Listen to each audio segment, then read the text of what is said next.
Good day, everybody. Come to share some information with y'all. Today, all around the world, in many places, they are celebrating Easter. Now, first of all, not making this video to be offensive and to anyone with any particular systems of belief. There's some information. Easter derived from the word Esther. Esther was a goddess of fertility.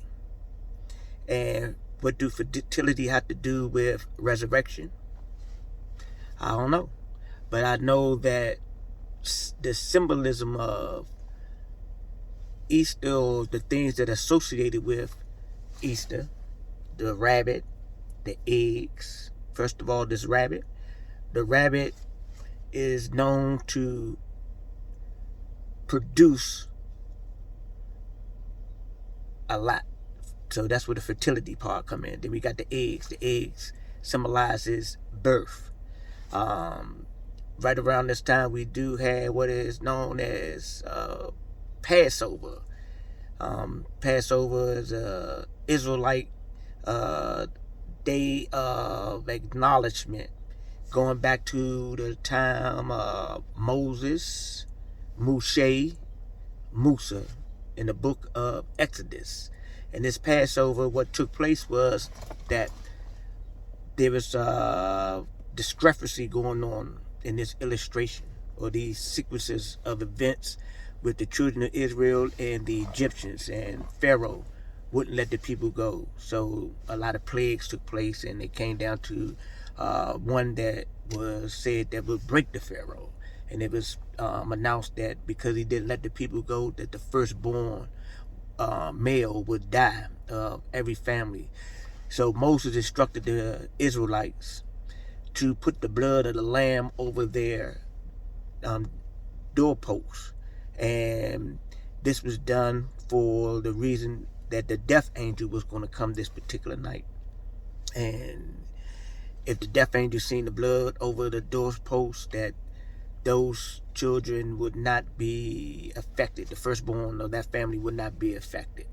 But little did they know, moving towards the future, the New Testament, we have the death and the resurrection of Jesus the Christ, according to the four Gospels. And this resurrection is what initially this day was identified as Resurrection Day. So I'm not going to go into the crucifixion and the resurrection. I'm pretty sure if you have gone to church, read the Bible, or did some research on your own, that you have some type of knowledge of this sequence of events. I just wanted to share about what has been revealed to me about this resurrection. So in the Gospels, they speak of that Jesus, Yahshua, Isa, Emmanuel, God is with us. He was put in a cave. That was with a burial. And there was a stone that was pushed in front of the cave. But these women, they went down to the cave. They got there. The stone was moved away. And there was an angelic being there. And he said, why do you look for the living amongst the dead? So what he was saying, that Jesus, Yahshua, Jesus, he had resurrected. So I wanted to share with you about the symbolism of this stone being removed from the cave. Through the ancient teachings, the heart symbolizes the cave. And I want you to know, if you believe or you acknowledge or not, that God lives in everybody. Point blank. That's how we become animated. That's the God energy in us.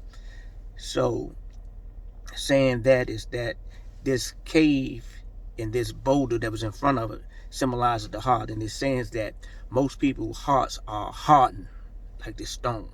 And for God or Christ to manifest in the temple, we must move that stone out of the way so the Christ or God in us can resurrect And the teachings teach that it is Christ in you, or God in you, that is the hope of glory. Ye are the temples of the Most High God, not the church, not the mosque or the synagogue or these buildings, these physical buildings, but we the people is where the true spirit of God resides.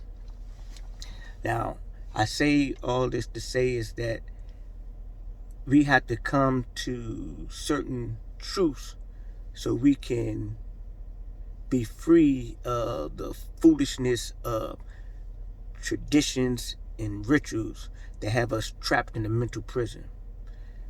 And again, I do not speak these information to offend anyone. If you have any doubt in what I say, do your own research, come to your own conclusion. This is another message from the streets. I come to you in love, and I leave you in peace. Peace.